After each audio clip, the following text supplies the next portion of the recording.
Hi guys, Logan Kannada. ಇವತ್ತು ನಾನು ಶಿವಮೊಗ್ಗ ಜಿಲ್ಲೆಯ ಸೊರಬ ತಾಲೂಕಿನ ಕುಬ್ಬಗಡ್ಡೆ ಗ್ರಾಮದಲ್ಲಿರುವಂತಹ ಪುರಾತನವಾದಂತಹ ರಾಮೇಶ್ವರ ದೇವಸ್ಥಾನಕ್ಕೆ ಇವತ್ತು ಎಂಟ್ರಿ ಕೊಡ್ತಾ ಇದ್ದೇನೆ. ಇಲ್ಲಿ ನೋಡ್ತಾ ಇರೋದು ಇದು ತಾಲೂಕು ಆಫೀಸು, ಅಲ್ಲಿನ ಗ್ರಾಮ ಪಂಚಾಯತಿ. ಈ ಹಳೆಯ ದೇವಸ್ಥಾನಕ್ಕೆ ಬಂದಿದ್ದೇನೆ.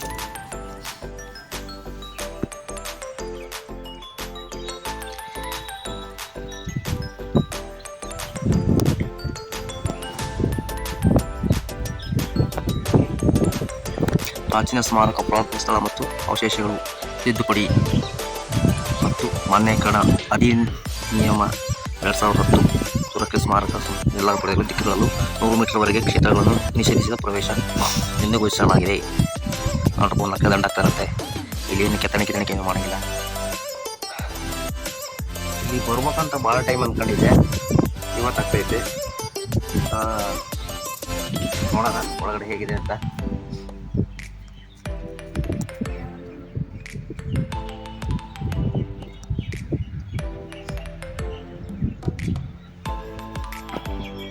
ಕುಬ್ಬಗಡ್ಡೆಯ ಪ್ರಾಚೀನ ಪುಷ್ಪಾವತಿ ನಗರವಾಗಿತ್ತು. ಇಲ್ಲಿನ ರಾಮೇಶ್ವರ ದೇವಾಲಯವನ್ನು ಕ್ರಿಸ್ತಶಕ 1186ರಲ್ಲಿ ಮನೆ ಎಂಬ ವಂಶಕ್ಕೆ ಸೇರಿದ ರಾಮ ಎಂಬ ಬ್ರಾಹ್ಮಣನಿಂದ ನಿರ್ಮಿಸಲ್ಪಟ್ಟಿತ್ತು.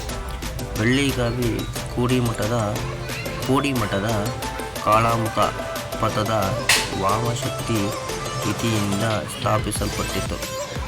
ಪೂರ್ವಾಭಿಮುಖವಾಗಿ ನಿರ್ಮಿಸಲ್ಪಟ್ಟ ಈ ದೇಗುಲವು ತಲ ವಿನ್ಯಾಸದಲ್ಲಿ ಗರ್ಭಗೃಹ, ಸುಖನಾಸಿ ಮತ್ತು ಒಂದು ತೆರೆದ ಮುಖಮಂಟಪವನ್ನು ಹೊಂದಿರುವುದರ ಜೊತೆಗೆ ಒಂದು ಸುಸ್ಥಿರ ವಿಸ್ತಾರವಾದ 5 ಅಂಕಣಗಳ 24 ಸ್ತಂಭಗಳು ಮಂಟಪವನ್ನು ಒಳಗೊಂಡಿವೆ. ಈ ವಿಸ್ತಾರವಾದ ಮಂಟಪಕ್ಕೆ ಉತ್ತರ, ದಕ್ಷಿಣ ಹಾಗೂ ಪೂರ್ವದಲ್ಲಿ ಪ್ರವೇಶ ದ್ವಾರಗಳಿವೆ.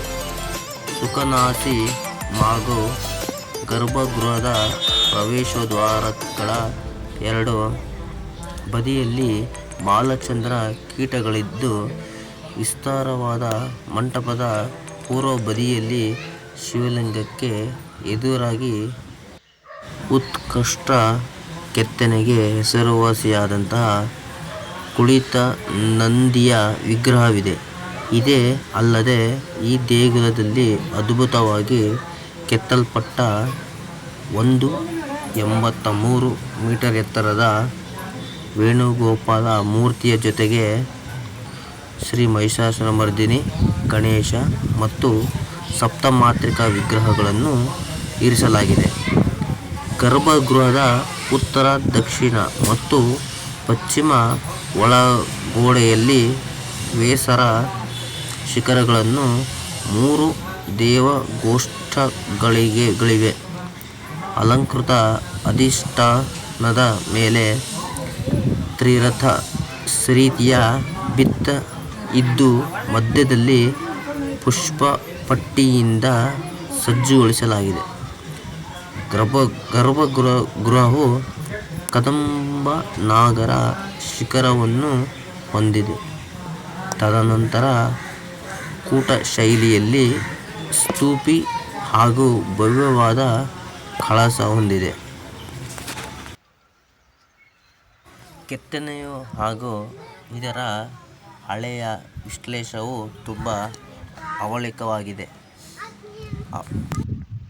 ಕೆತ್ತನೆಯ ಕಲ್ಲುಗಳು ತುಂಬ ಪ್ರಾಚೀನ ಹಳೆಯ ವಸ್ತುಗಳಿವೆ ಹಾಗೂ ಗೋಪುರದ ಶಿಖರವು ತುಂಬ ಅಚ್ಚುಕಟ್ಟಾಗಿ ಕೆತ್ತನೆಯಾಗಿದ್ದು, ಹಳೆಯ ವಸ್ತುಗಳು ಹಾಗೂ ಹಳೆಯ ಕೆತ್ತನೆಗಳು ಈ ಪುರಾತನವಾದಂಥ ವಸ್ತುಗಳಿಗೆ ನಿರ್ಬಂಧಿತ ಸ್ಥಿತಿ ಹೊಂದಿದ್ದು, ರಾಜರ ಕಾಲದ ಆಳ್ವಿಕೆಯಲ್ಲಿ ಎಲ್ಲ ತುಂಡಾದಂಥ ವಸ್ತುಗಳು ಸಿಕ್ಕಿರುವಂಥ ಅವಿಚಾರಿಕ ವಿಚಾರ.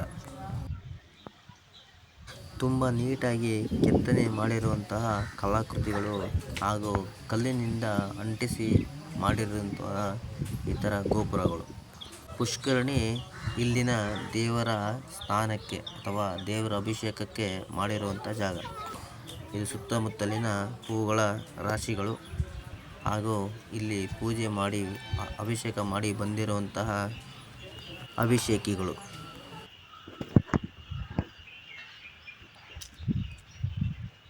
ಆಕರ್ಷಿತಗೊಳಿಸುವಂತಹ ಸುತ್ತಮುತ್ತಲಿನ ಹಸಿರು ವಾತಾವರಣ, ಬಲಗಡೆ ಮತ್ತು ಎಡಗಡೆ ಬಂದಿರುವಂತಹ ಚಿಕ್ಕ ಪುಟ್ಟ ಸಣ್ಣ ಕೆರೆಗಳು, ಸುಂದರ ವಾತಾವರಣದ ಮಧ್ಯದಲ್ಲಿ ಪುರಾತನವಾದ ಮಂದಿರವನ್ನು ಸ್ಥಾಪಿಸಿದ್ದಾರೆ. ದೂರದ ಬೆಟ್ಟ ಕಣ್ಣಿಗೆ ಎಷ್ಟು ಅಚ್ಚುಗಳಿಸುತ್ತೋ ಹಾಗೆ ದೇವಸ್ಥಾನದ ಸುತ್ತಮುತ್ತಲ ವಾತಾವರಣವು ಅಷ್ಟು ಆಕರ್ಷಿತಗೊಂಡಿದೆ.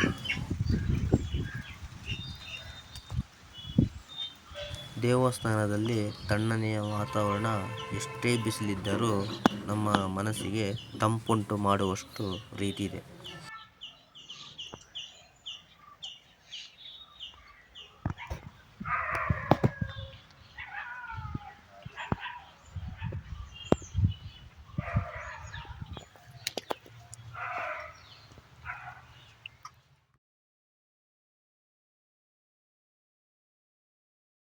ಎಲ್ಲ ಪ್ರವಾಸಿಗರು ಇಂತಹ ಪ್ರವಾಸನ ತಾಣಕ್ಕೆ ಭೇಟಿ ನೀಡಬೇಕಾಗಿ ವಿನಂತಿ.